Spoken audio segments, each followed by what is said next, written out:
Hi friends, welcome to my channel. ఈరోజు video చాలా ఇంట్రెస్టింగ్గా ఉందండి. వీడియోని ఎక్కడ స్కిప్ చేయకుండా ఎండ్ వరకే చూసేయండి.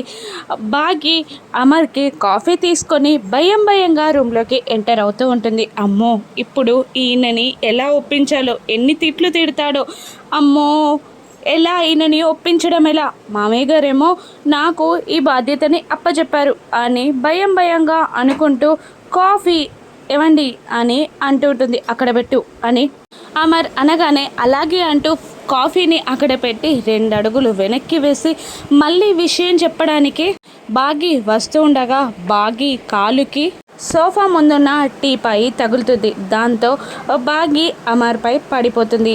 బాగి కింద పడకుండా అమర్ పట్టుకుంటాడు. అలా వాళ్ళ కళ్ళు, చూపులు, ముక్కు అన్నీ కలుస్తాయి. ఒకరినొకరు ప్రేమగా చూసుకుంటూ ఉంటారు. ఇక అమర్ చెయ్యి బాగి నడుంపై పడుతుంది. వాళ్ళిద్దరూ అలా చూసుకుంటూ ఉండగా మను వాళ్ళిద్దరిని చూసేస్తుంది. అమ్మో, వీళ్ళిద్దరి మధ్య బాండింగ్ పెరిగిపోతుంది. ఇక వీళ్ళిద్దరి బాండింగ్ని తుంచేసి బాగి పైన అమర్కి కోపం పెరిగేలా చేయాలి. ఎలా అని ఆలోచిస్తూ ఐడియా అంటూ మను కిచెన్లోకి వెళ్ళి రెగ్యులేటర్ని ఆన్ చేసి స్టవ్ స్విచ్చెస్ అన్నీ ఆన్ చేసి అక్కడున్న విండోస్ క్లోజ్ చేసి గ్యాస్ లీక్ అయ్యేలా చేసి వచ్చి రూమ్లో రిలాక్స్డ్గా కూర్చుంటుంది. ఇక అమర్ బాగి ఇద్దరు ఒకరినొకరు అలా చూసుకుంటూ ఉండిపోతారు. ఇక పిల్లల్ని చూసిన ఆనందంలో ఆరు గార్డెన్లోకి వచ్చి మురిసిపోతూ ఉండగా ఇక గుప్తా గారు వచ్చి ఏంటి బాలిక, నీలో నువ్వే మురిసిపోతున్నావు అని అడుగుతూ ఉంటాడు.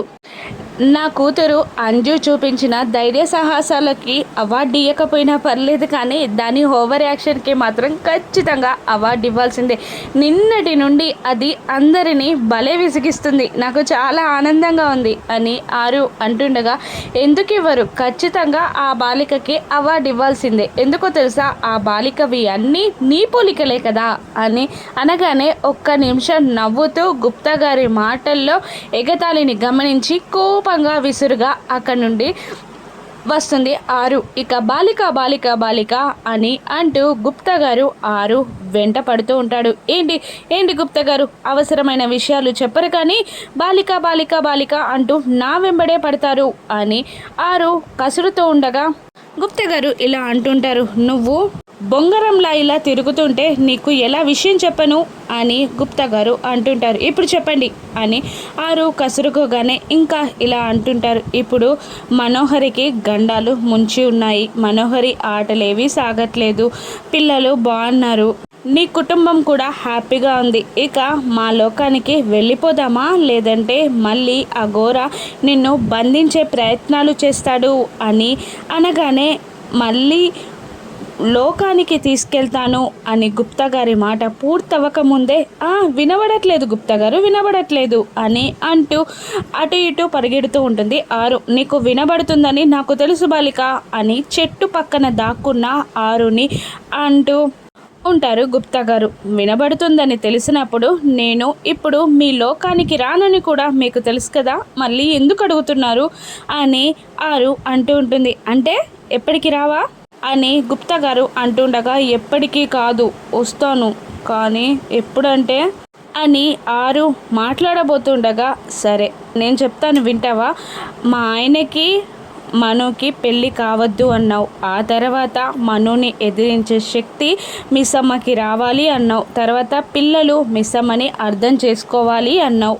ఆ తర్వాత కుటుంబం హ్యాపీగా ఉండాలి అన్నావు. ఇప్పుడు ఇంకేమంటావు తల్లి అని గుప్తా గారు అంటుండగా నా కన్న వాళ్ళు ఎవరో తెలియకుండానే రావాలా, నా కన్న వాళ్ళు ఒక్కసారినైనా నేను అమ్మ నాన్న అని పిలవకూడదా, నా కన్న వాళ్ళు ఎవరో తెలిసాక వచ్చేస్తాను అని ఆరు అంటుండగా హతవిధి మానవుల కోరికలకు హంతు లేదు అని మా లోకంలో అంటే నేను పట్టించుకోలేదు. ఇప్పుడు నీ వల్ల నాకు అది అర్థమవుతుంది. ఒకటంటావు మళ్ళీ ఒకటంటావు మళ్ళీ ఒకటంటావు, ఇప్పుడు కన్న వాళ్ళ తర్వాత ఇంకొకటి అంటావు కదా, అంతే కదా అని గుప్తా గారు నీరసంగా అంటుండగా లేదు గుప్తా గారు, ఈసారి గ్యారెంటీ నా కన్న వాళ్ళు ఎవరో తెలిసాక ఆప్యాయంగా పలకరించాక నేను మీ లోకానికి వచ్చేస్తాను. తొందరలోనే నా కన్న వాళ్ళు ఎవరో తెలుస్తారని నా మనసు కనిపిస్తుంది అని ఆరు అంటూ ఉండగా ఖచ్చితంగా తెలుస్తుంది.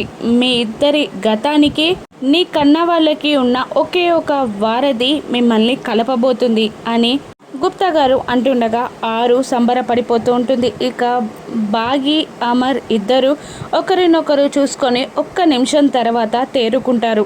ఇక అమర్ బాగి నడుం మీద నుండి చేయి తీసేస్తాడు. ఇక కంగారుగా బాగి పైకి లేచి నిలబడుతుంది. సారీ అని అమర్ అంటుండగా ఎందుకు అని అంటుంటుంది బాగి. ఏం లేదు అని అంటూ ఉంటాడు అమర్. ఇక పిక్నిక్ గురించి చెప్పాలా చెప్పొద్దా అని చాలా సతమతం అవుతూ ఉంటుంది బాగి.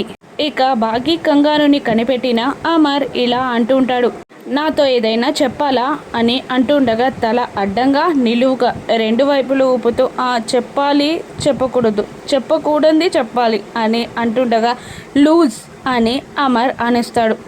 అని కోపంగా అంటూ మళ్ళీ సతమతం అవుతూ ఉంటుంది బాగి. నాతో ఏదైనా చెప్పాలి అనుకుంటే చెప్పి వెళ్ళిపో అని అమర్ అనగానే పిల్లలు నిన్న జరిగిన ఇన్సిడెంట్స్కి చాలా భయపడిపోయారు. బయటికి తీసుకెళ్తే రిలాక్స్ అవుతారని మామయ్య గారు అని వాళ్ళని పిక్నిక్కి తీసుకెళ్ళమని మీతో చెప్పమని నాకు చెప్పారు అని బాగి ఉన్నది ఉన్నట్టు పాఠం అప్పజెప్పేస్తుంది. ఇక అమర్ ఒక్క నిమిషం ఆలోచించి అలాగే అనిస్తాడు. ఏంటి మీరు ఒప్పుకున్నారా నిజంగానా అని అంటుండగా అవును అని అంటాడు అమర్. తనని తాను గిల్లుకొని బాగి నిజాన్ని నమ్ముతున్నట్టు అంతేనా, ఇంకేం అరవరా, ఇంకేం తిట్టరా అని అంటుండగా లూజ్ అని మళ్ళీ అనేస్తాడు అమర్.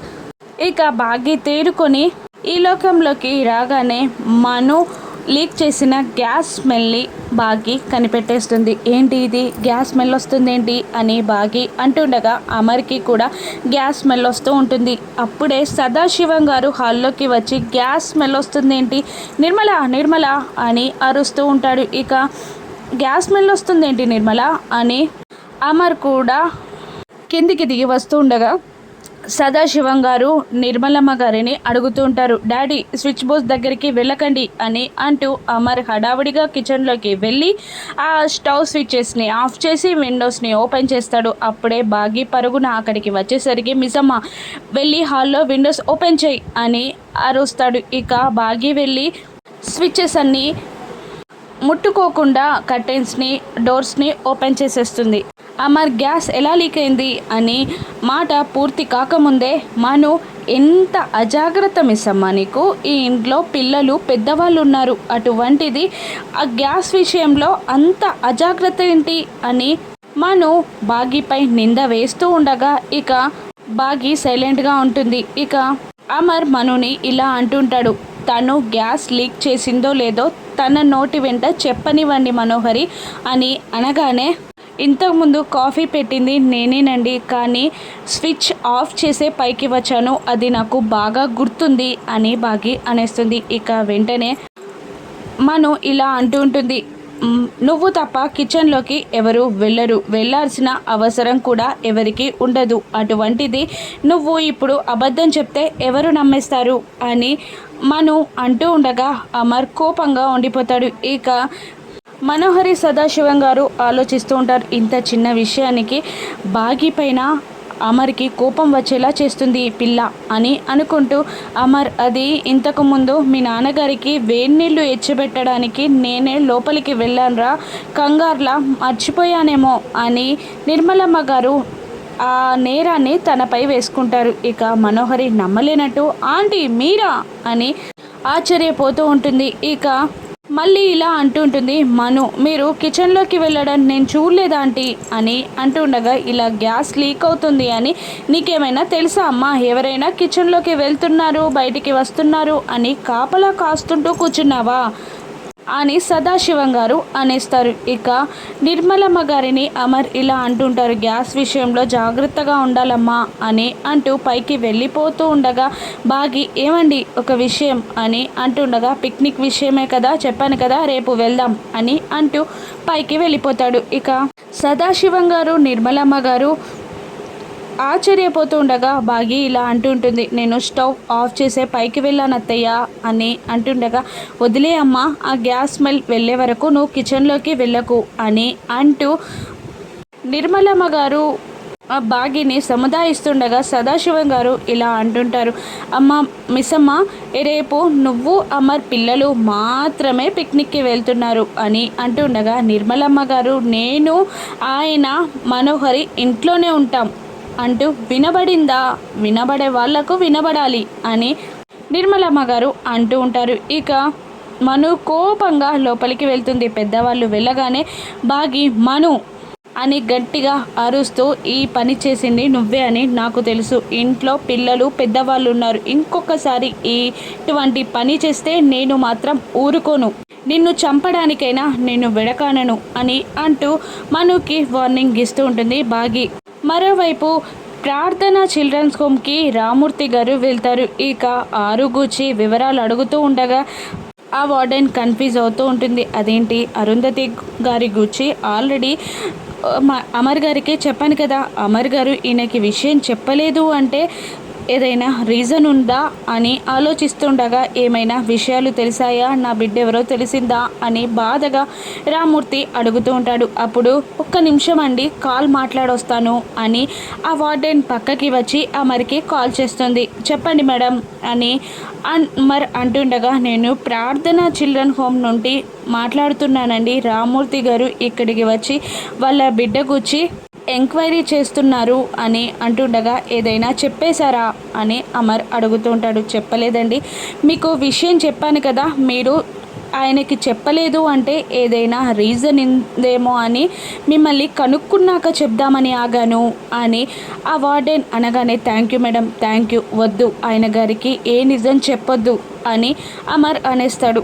ఇక వార్డెన్ ఇలా అంటుంటుంది, పాపం అండి, ఆయనను చూస్తుంటే చాలా జాలిగా ఉంది, 25 ఏళ్ళుగా తను పోగొట్టుకున్న కూతురి కోసం కాళ్ళు అరిగేలా కళ్ళు కాయలు కాచేలా ఎదురు చూస్తూ తిరుగుతున్నారు, చాలా జాలిగా ఉందండి అని వార్డెన్ అంటుండగా, ఇక అమర్ కూడా బాధగా, ఆయనకి రీసెంట్గానే హార్ట్ ఆపరేషన్ అయింది, ఆయన కుదురుకున్నాక నేనే విషయం చెప్తాను, నా భార్య గురించి ఇప్పుడు తెలిస్తే ఆయన తట్టుకునే శక్తి ఆయనకి లేదు అని అనగానే, అలాగే అని వార్డెన్ అంటూ రామూర్తి గారి దగ్గరికి వెళ్ళి, సారీ అండి వెయిట్ చేయించినందుకు, మీ కూతురి గురించి ఏ నిజం తెలియలేదు అని అనగానే రామూర్తి కళ్ళ వెంబడి నీళ్లు కారుతూ ఉంటాయి. ఇక దండం పెట్టి, ఏదైనా విషయాలు తెలిస్తే చెప్పండి అని అంటూ వెళ్ళిపోతాడు. ఇక రామూర్తి బాధగా రోడ్డు మీద నుండి వస్తూ ఉండగా మంగళ టెన్షన్ పడుతూ ఉంటుంది,